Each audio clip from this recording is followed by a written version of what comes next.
Good morning. नमस्कार. Welcome to my channel create simple and easy. आपल्या घरामध्ये balcony ही एक अशी जागा आहे की जिथे आपण छान वेळ घालवतो. त्या जागेशी आपल्या आठवणी, भावना जोडलेल्या असतात. सर्वात महत्त्वाचं म्हणजे बाल्कनीमधून सनराईज किंवा सनसेट होताना दिसणे, तसेच छोटासा का होईना पण हिरव्यागार झाडांनी सजलेला एखादा कॉर्नर म्हणजे स्वर्गसुख, हो ना? आणि बिल्डिंगमध्ये राहत असू तर छोटीशी का होईना बाल्कनी पाहिजेच. त्यामुळेच आपण घरात असताना सुद्धा आपला बाहेरच्या जगाशी संबंध येतो. म्हणूनच या छोट्याशा बाल्कनीला नवं रूप द्यावं हे फार महिन्यापासून माझ्या मनात होतं. तसेच किचन गार्डनिंग हे सुद्धा मी आज तुमच्याशी शेअर करणार आहे. So let's get started. सर्वात प्रथम आमच्याकडे कोणकोणती झाडं आहेत ते दाखवते. आबोली, सदाफुली, गुलाब, तगर ही फुलझाडे आहेत. त्यानंतर अळू, पुदिना, कढीपत्ता लावला आहे. कोरफड सुद्धा आहे. बाकी तुळशीची 4 ते 5 झाडे आणि थोडेफार इंडोर प्लांट्स आहेत. इथे ऊन फारच कमी येतो, त्यामुळे झाडांची हवी तशी वाढ होत नाही. कधीकधी लगेच झाडांना कीडसुद्धा लागते. आम्ही घरीच केमिकल विरहित कीटकनाशक सुद्धा बनवले आहे. त्यासाठी लागतं कडुलिंबाचं तेल. ते गरम पाण्यात मिक्स करून त्यामध्ये थोडं डिशवॉश लिक्विड टाकायचं की हे कीटकनाशक म्हणून वापरायला रेडी. हे सोल्युशन झाडांवर स्प्रे करण्याआधी एक गोष्ट लक्षात ठेवावी लागेल की झाडांवर स्प्रे केल्यानंतर त्याची पानं, उदाहरणार्थ तुळस, कढीपत्ता यावर स्प्रे केलं तर 15 दिवसानंतर ते आपण खाऊ शकतो. त्याचबरोबर अगदी सोप्या प्रकारे खतसुद्धा आम्ही घरीच बनवतो. चहा पिऊन झाल्यानंतर जी चहा पावडर शिल्लक राहते ती सुकवून तिचा खत म्हणून उपयोग होतो.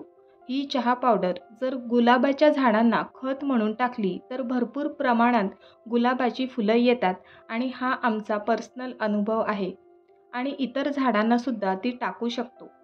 त्याचप्रमाणे संत्री, मोसंबीच्या सीझनमध्ये संत्र्याची सालं सुकवून त्याची पावडर करून ठेवत आहे. ती सुद्धा आम्ही झाडांना टाकणार आहोत. किचनमधील अशा टाकाऊ पदार्थांचा झाडांसाठी खतं म्हणून आपण उपयोग करू शकतो. आजकाल सोशल मीडियावर अशा खूप साऱ्या चांगल्या इन्फॉर्मेशन आपल्याला मिळतात, तर मी त्याचा चांगला उपयोग करून घेते.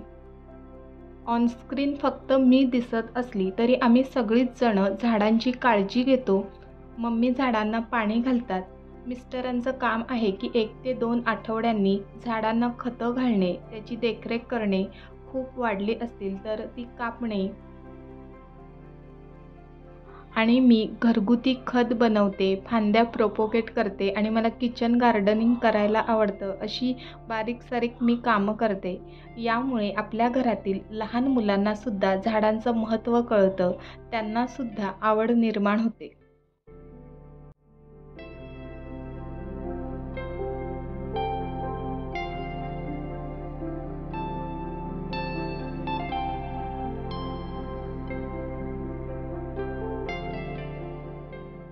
आता वळूया महत्त्वाचं म्हणजे बाल्कनी मेकओव्हरकडे. तर मागच्या व्हिडिओमध्ये मी तुमच्याशी DIY वॉल हँगिंग कसं तयार केलं ते शेअर केलं आहे. तुम्ही पाहिलं नसेल तर तो व्हिडिओ नक्की पहा. पण इथे मी अँगलला तो हँग करणार आहे. जर तुम्ही ड्रिल करून हुकला हँग करणार असाल तर तो व्हिडिओ नक्की पहा. आमच्या इथे या वॉलला गॅस पाईपलाईन गेली आहे आणि वरती आम्ही एक शेल्फ लावला आहे, तर त्याचा तो अँगल आहे. मग इथे मी अजून ड्रिल नाही करू शकत, म्हणून हा एक छोटासा जुगाड केला आहे. तुम्हीसुद्धा असं करू शकता आणि इट्स डन. चला तर मग आता ही space step by step decorate आणि ऑर्गनाईज करूया. तुम्ही हे जे बॉटल आर्ट पाहत असाल तर त्याचासुद्धा व्हिडिओ मी शेअर केला आहे. त्याची लिंक खाली मी डिस्क्रिप्शन बॉक्समध्ये देईनच. आणि हे आहेत गार्डनिंग टूल्स. याचा माती खोदण्यासाठी किंवा झाडे लावण्यासाठी उपयोग होतो. हे आहे मनी प्लांट, जे की मी पाण्यामध्ये त्याला वाढवलं आहे आणि ते आता मी इथे डेकोरेट करण्यासाठी प्लेस करत आहे. आणि हे जे 2 डबे आहेत का ज्यामध्ये मी जे घरगुती खतं बनवते ती ठेवली आहेत. अशा प्रकारे ही प्लेस मी ऑर्गनाइज आणि डेकोरेट करत आहे, जेणेकरून आम्हाला झाडांची केअर घेण्यासाठी ज्या काही वस्तू लागतात त्या पटकन हाताशी मिळतील आणि व्यवस्थित ऑर्गनाइज राहतील. हा त्यामागचा मेन उद्देश आहे. आणि फायनली ही स्पेस अगदी मनासारखी डेकोरेट आणि ऑर्गनाइजसुद्धा झाली आहे. तुम्हाला कशी वाटली मला कमेंट बॉक्समध्ये नक्की सांगा. आता वरील भाग कंप्लीट झाला आहे, तर कुंड्यांनासुद्धा एक नवीन टच द्यावा, तर यासाठी मी त्या घरीच पेंट करत आहे. डिझाईन अगदी सिंपल आहे. तर या एका कुंडीला मी ब्ल्यू कलर दिला आहे आणि तो ड्राय झाल्यानंतर त्यावर येलो कलरनी पोल्का डॉट देत आहे, त्यामुळे ते एकदम उठून दिसत आहे. आणि मागेही तुम्ही कुंडी पाहत असाल तर ती मी करवंटीपासून डेकोरेट केली आहे, तर त्याचीसुद्धा लिंक मी डिस्क्रिप्शन बॉक्समध्ये देत आहे, तुम्ही नक्की पहा. आणि उर्वीलासुद्धा कुंडी रंगवायची होती, पण मीच तिला येलो कलरनी रंगवून दिली आणि तिला म्हटलं, तू यावर स्टिकर लाव म्हणजे तुला सोपं पडेल.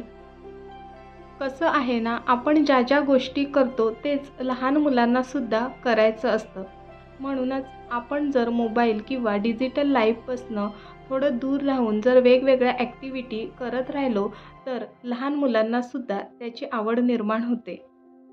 आणि हा आहे फायनल लूक. एका बाजूला थोडीशी ग्रीनरी आणि स्पेस डेकोरेट केली आहे आणि बाकीची जागा ही बसण्यासाठी मोकळी ठेवली आहे.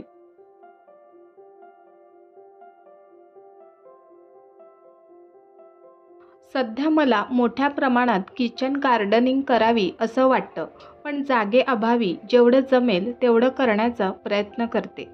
गेल्या 1-1.5 वर्षापासून आम्ही पुदिना लावत आलोय आणि ते छान इझिली ग्रो होतो. म्हणून आता मी ते पुन्हा लावणार आहे. आणि त्यासोबतच कोथिंबीरसुद्धा मी आता ट्राय करून पाहणार आहे. तर सुरुवातीला मी धणे घेत आहे आणि ते प्लॅस्टिकच्या पिशवीमध्ये घालून त्याला लाटण्याने हलक्या हाताने क्रश करणार आहे, जेणेकरून त्याला लवकर कोंब येतील.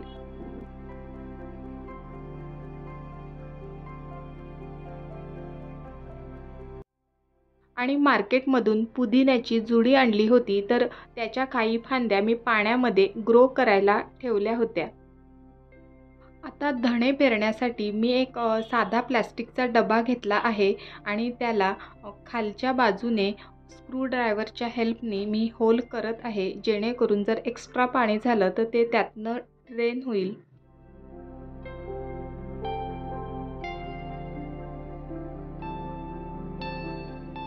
इथे मातीचं मिश्रण तयार करण्यासाठी मी नारळाच्या किशा पाण्यामध्ये 2 दिवस भिजत ठेवल्या होत्या, त्या मिक्स करत आहे आणि त्यासोबत गांडूळ खतसुद्धा मिक्स करून घेत आहे.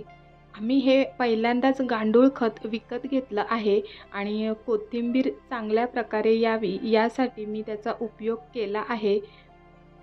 याच व्हिडिओमध्ये मी कोथिंबीर किती चांगल्या प्रकारे उगवेल हे नाही दाखवू शकत, तर पुढच्या व्हिडिओमध्ये मी तुमच्याशी ते नक्की शेअर करेन.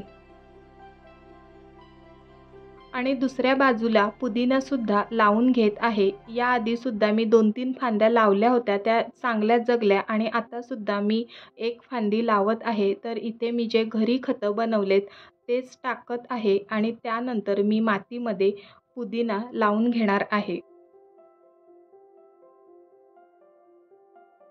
किचन गार्डनिंग करणं ही एक थेरपी आहे असं मला वाटतं. ते करताना आपण स्ट्रेस फ्री राहतो, मनाला एक प्रकारची शांतता मिळते आणि आपल्याला एक कुतूहलसुद्धा असते की रोज आपण त्याला पाणी घालतो, त्याला किती कोंब आले, त्याची वाढ कशी होत आहे आणि त्याचे जर आउटपुट छान आले किंवा ती रोपं छान वाढली तर आपल्यालासुद्धा तितकाच आनंद मिळतो. आणि स्वयंपाकात थोड्याफार प्रमाणात का होईना हेल्दी भाज्या किंवा हर्ब्स आपल्याला खायला मिळतात. आजचा हा किचन गार्डनिंग आणि छोटासा बाल्कनी मेकओव्हर हा व्हिडिओ तुम्हाला कसा वाटला मला कमेंट बॉक्समध्ये नक्की सांगा. पुन्हा भेटूया नवीन व्हिडिओ सोबत. तोपर्यंत बाय बाय. तुम्हाला जर आमचे व्हिडिओ आवडत असतील तर नक्की लाईक करा, शेअर करा आणि सबस्क्राईब करा.